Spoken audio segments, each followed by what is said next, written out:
வடக்கு லண்டனின் ஹால்ஸ்டன் பகுதியில் இடம்பெற்ற ஒரு பயங்கரமான சம்பவத்தை தொடர்ந்து 30 வயது மதிக்கத்தக்க பெண் ஒருவர் உயிருக்கு ஆபத்தான நிலையில் மருத்துவமனையில் சிகிச்சை பெற்று வருகின்றார். நேற்று முன்தினம் அதிகாலை 5 மணியளவில் ஹால்ஸ்டனில் உள்ள ஓல்ட்ஃபீல்டு வீதியில் அமைந்துள்ள வீட்டில் பயங்கரமான வன்முறை சம்பவம் இடம்பெற்றுள்ளது.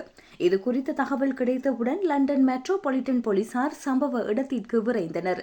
வீட்டில் நடந்த வன்முறை சம்பவத்தில் படுகாயமடைந்த 30 வயதுடைய பெண் உடனடியாக மருத்துவமனைக்கு கொண்டு செல்லப்பட்டார்.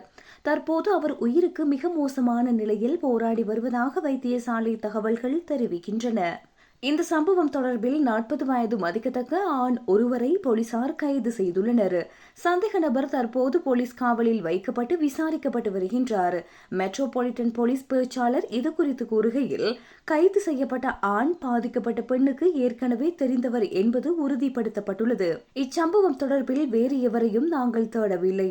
விசாரணைகள் தொடர்ந்தும் முன்னெடுக்கப்பட்டு வருகின்றன.